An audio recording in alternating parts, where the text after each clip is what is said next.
Hi everyone, Niklas Erlandsson here, mix and mastering engineer. Today I wanted to take a look at my favorite technique for when I'm feeling stuck, when I can't get further with a mix. Um, so we're gonna look at top-down mixing. There's not going to be anything really groundbreaking here, just kind of my interpretation of it, and why I think it's a good thing when you are stuck. So why is this? Why do I use it, especially when I'm stuck? Well, the idea with top-down mixing is that you start processing the biggest things first, kind of like cleaning your room. Imagine that you have like laundry lying around, there's a mountain of dishes in the sink, and you need to vacuum because the dog dragged in a bunch of dirt from the walk. But then also there's this like tiny little drawer in your closet that you've kind of wanted to clean out for a while, but you can't really see it. Top down mixing would kind of be like cleaning up all those big messes first, and then moving on to the small box in the wardrobe. I don't know if that makes any sense. So you would start processing your master first. So you would apply EQing, maybe some compression. Maybe I wouldn't advise you to do like delays and reverbs on the master. And then you would move on to your drum group, your synth group, or any other big groups that you have to process them first.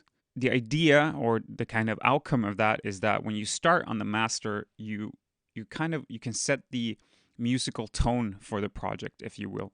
You can use broad strokes to try out and see what works. You can pull down the low mids, inject some air with a high shelf filter, and then maybe push up the kick drum slightly. Obviously, just an example. And if you hear that, wow, now the track actually makes a lot more sense, then you kind of you get unstuck. So that would be one example of a workflow.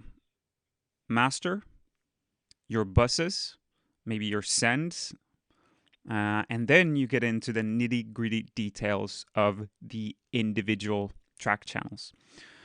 So that's I think the biggest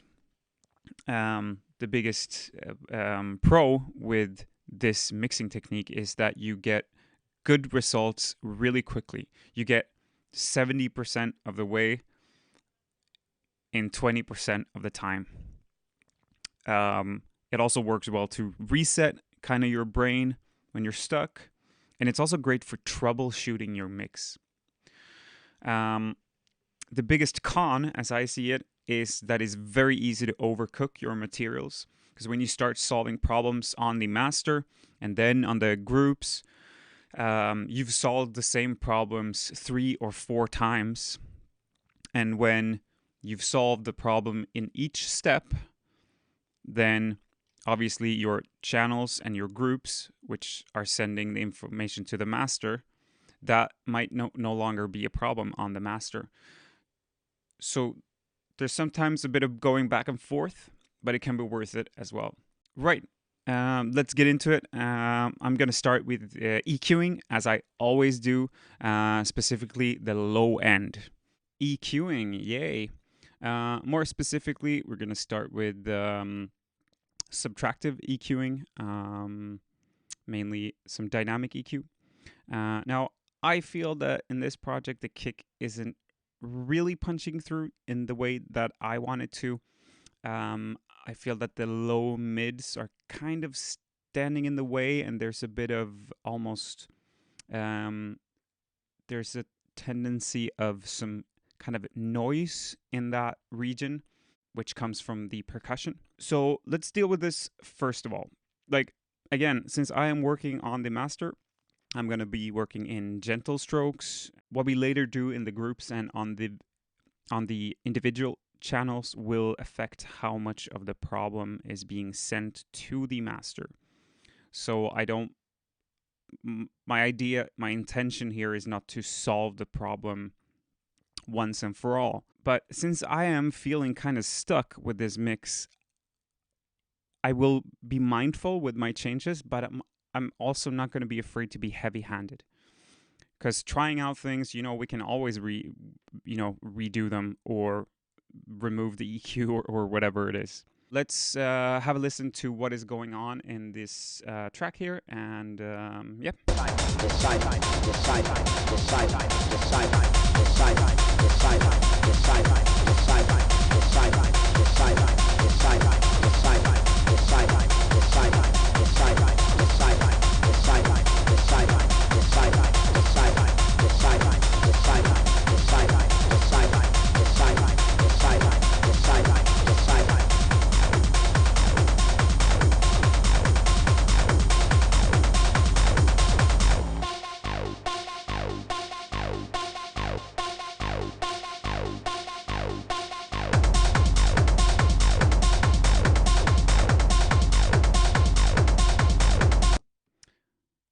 Right. I don't know if you agree with me or not, but this area right here clogs up the low end slightly. Let's play the track again here, and we are gonna zoom in a little bit here on these regions.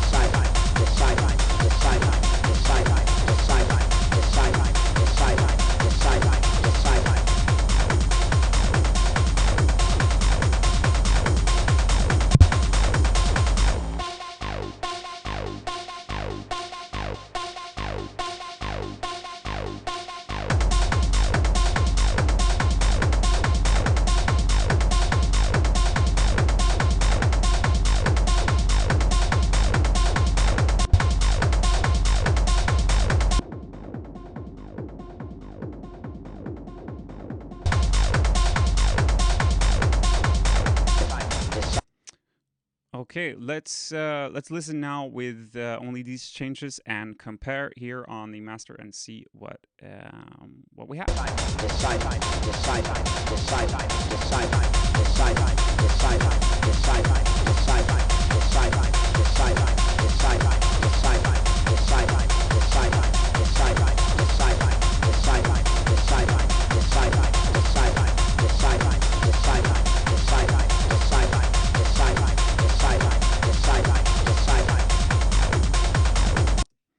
Right, do you hear that? That it's we've calmed down that kind of noisy part in the background, which is it's kind of like a layer or a kind of like a almost like a rug, just like that.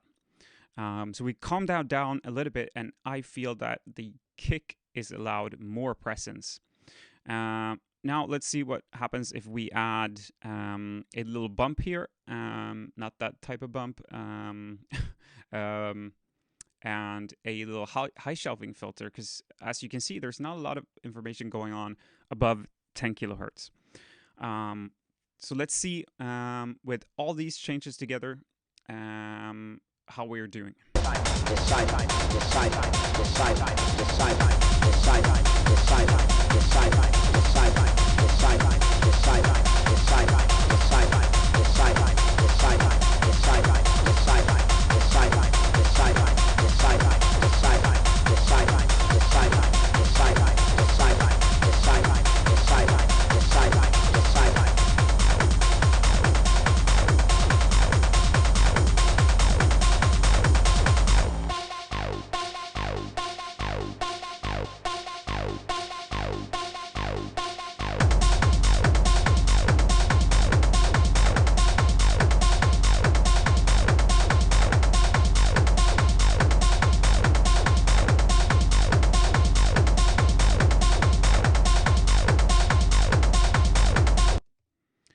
Not a major difference, but definitely an improvement. What I also wanted to mention here is that I bounced the my first mix of the track as a reference to see and kind of to make sure that we are heading in the right direction with all these changes that we are making. So again, gentle, broad strokes to get us unstuck and to let us see better what the problems are in the mix.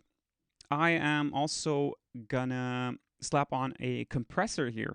I'm gonna start with a very low ratio, and I'm not gonna apply more than 1 dB. I'm probably gonna stick to 0.5 dB. And this is not a compressor that I'm putting here to increase the loudness or to deal with abrasive transients or anything like that. This is more to do with groove and to bring out those subtle details even more, to see what we're dealing with. Again, I'm experimenting. I'm feeling stuck, so I'm trying new things that I haven't tried before. So let's see what happens when we slap on the TDR mullet here.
Cool, I'm happy with that. We absolutely gained a bit more control over our mix, and we can start to see and hear how this would sound in a more finished way. And this is also why I think it's such a good technique when you are feeling stuck.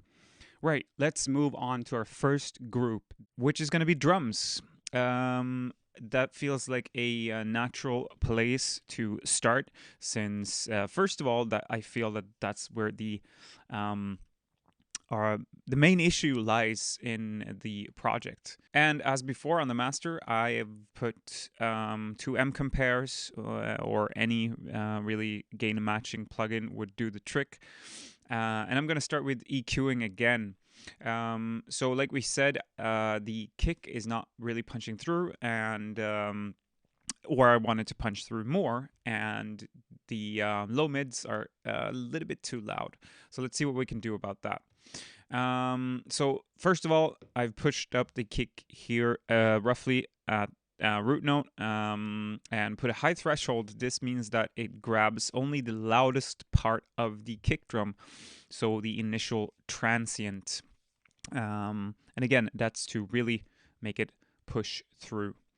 I have some dynamic cuts here in the low mids. And then I also have a bit of a special cut here that I'm going to show you. This is a cool technique. Some of you, I'm sure, are familiar and already use this, but some of you might not be. So let's have a listen to the drum group by itself, first of all.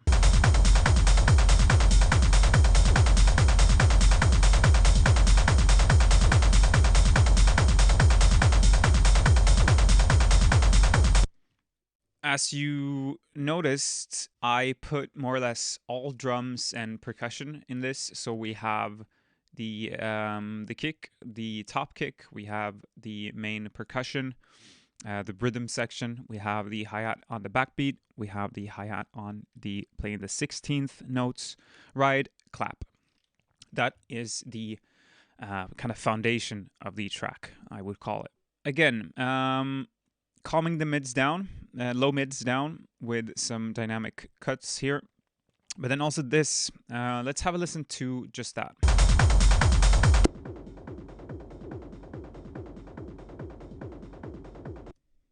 We notice that there's definitely some transient of the kick drum present there, but then also that kind of wind sound, almost whistling wind sound. So what I did is that I did a static cut down, roughly 2 dB, but then I'm boosting dynamically.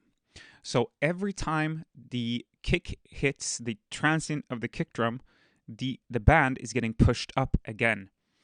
And then I've set the threshold and attack and release times accordingly.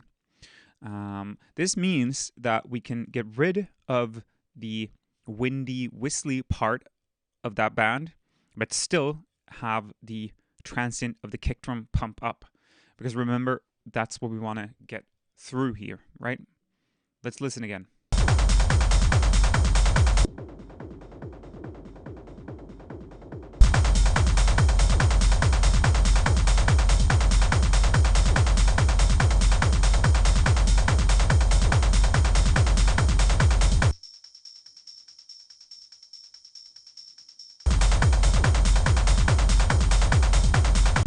Let's compare with the EQ on and bypassed. Sorry about that. That's the wrong source. Here we go.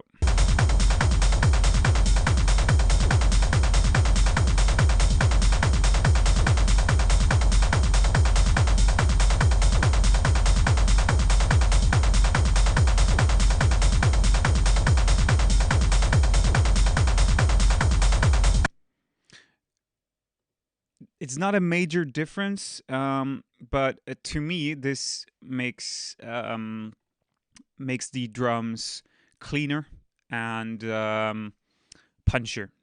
For me, this makes a big difference having the windy, whistly part pushed down.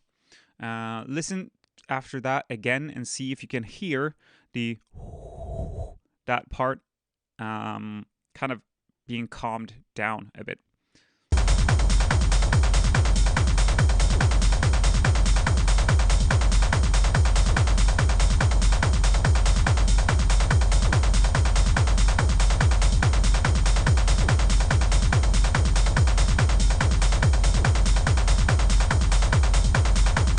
Cool, I'm happy with that. We can be a bit more heavy-handed on the groups, and even more heavy-handed on the individual track channels later on. Again, this is to spark creativity, and it's kind of like a puzzle. We need to try different things out. So if you need to do like a crazy boost like this, then do that. That's fine. The point of this is that you want to shake things loose. That's exactly what we want to do. Maybe throw on some saturation here too. Let's go a bit bananas here. Why not? Let's do the Voss, the slick EQ, a slight bump here, and some saturation. And see what that does.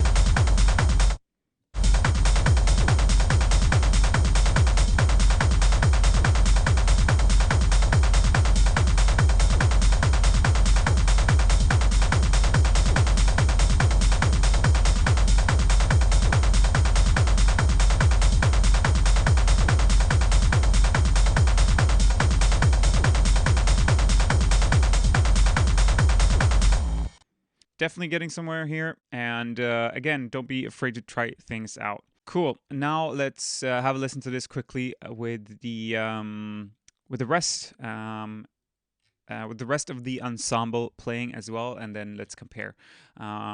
We can't forget to never forget to do it in the big picture as well.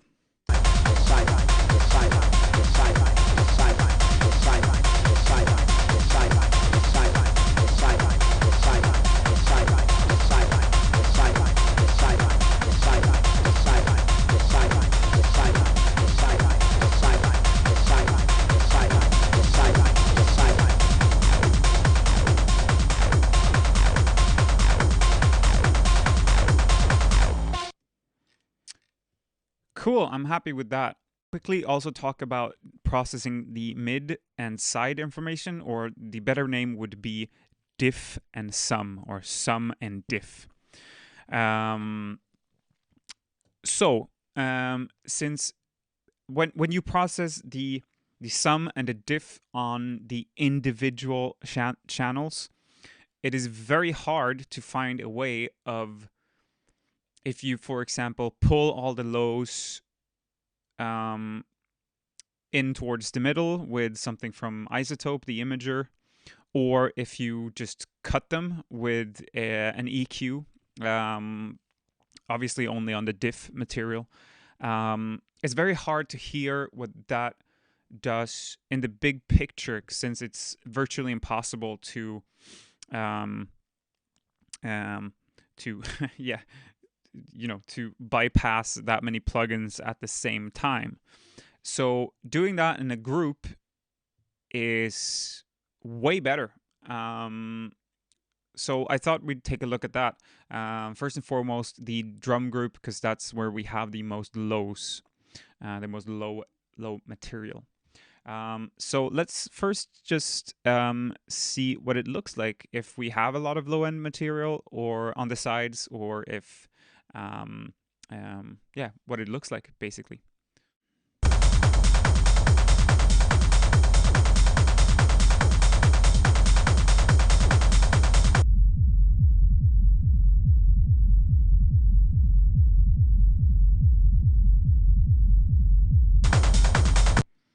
Right. So we can try pulling this in and reducing the stereo width. I don't think that we are gonna win anything really from it, but we can try.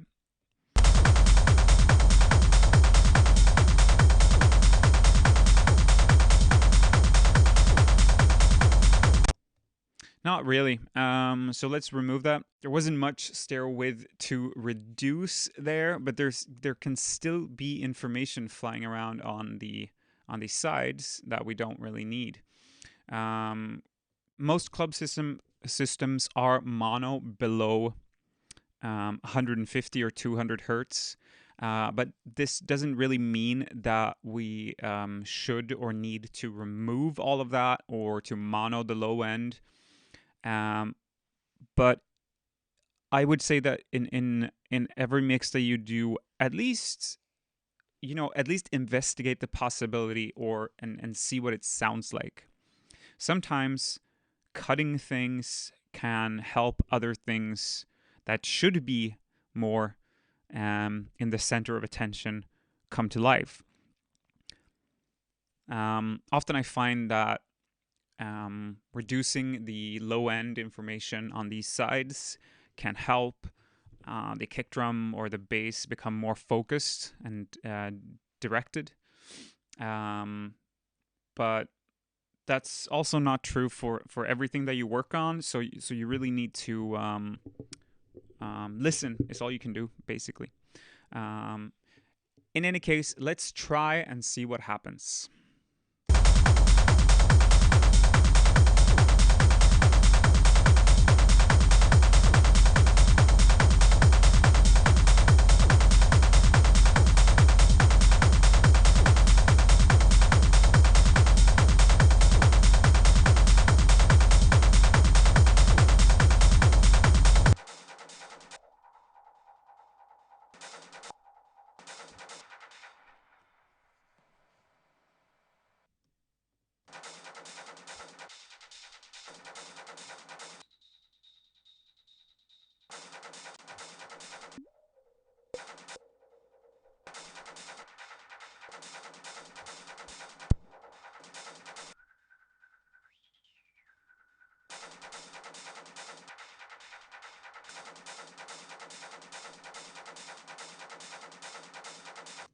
So what am I doing right now? Well, first of all, I put a high pass filter and putting it roughly on 100 hertz.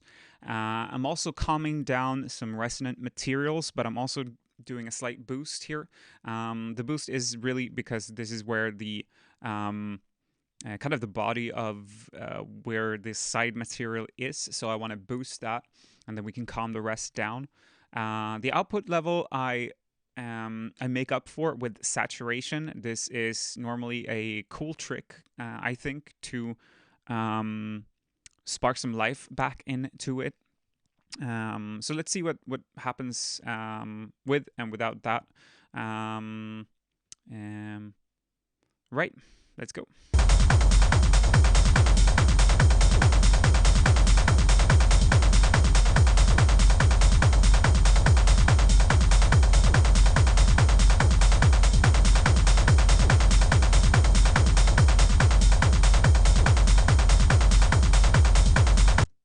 Definite, definitely an improvement. Um, so I'm happy with that. Let's move on. Quickly, we're going to talk a bit about sidechaining. Now, obviously, you can sidechain entire groups together. It doesn't have to be individual channels. So I think we're going to take a look at that right now. And I am going to send the drum group to a sidechain EQ, the TDR Nova. So when you, for me in general, when I feel the need to sidechain, it's normally because there is a problem in the frequency range and not in the dynamic range or in amplitude. So basically, that there is a masking problem in some frequency area and not in the dynamic range. So that's why I normally prefer to do EQing. I think that this can be a bit more transparent as well. It's easier to avoid ducking and to be a bit more surgical. But this also depends, obviously, on your style and how you want it to sound. But today we're gonna do a sidechain EQ.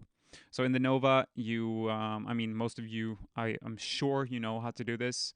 But in case you don't, then here to the left, you select the instrument that you want to feed into the EQ, and then you also have to activate the external sidechain in the EQ itself. So again, since I know that there is a specific range that I want to attenuate with the drum group, which in this case is the kick's root note, 50 hertz. That's also the cool thing about, I think, dynamic EQing or specifically sidechaining, I guess, is that the attenuated source material, or the synths in this case, are still allowed to be present in the mix without that ducking artifacts. Let's see what this sounds like if we push down slightly at the kick's root note in the groups, because there is a lot of low end material in this synth group here. Let's have a listen.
Right. So I also decided to inject some presence and air with the Nova as well, um, in the synth group there.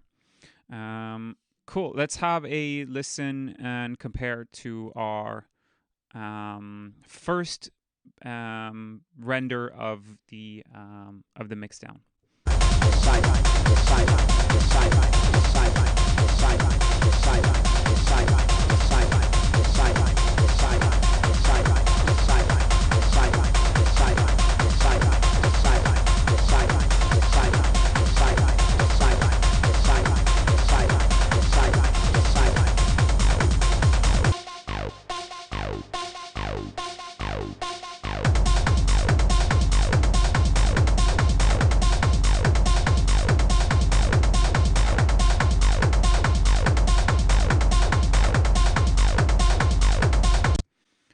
So far, I've achieved kind of exactly what I wanted to do. We've separated the percussion and the kick drum. Before they were just kind of one incoherent and like you couldn't really tell them apart. But now they're way more confident and kind of in your face, but in a good way. So I think we're making great progress here. From this point out, it would really only be to level everything out. Maybe add a send or two, but we are pretty much done. And I think, hammering out the details is can be tricky with this mixing technique, as you come a very long way in a short time. But don't neglect those last details.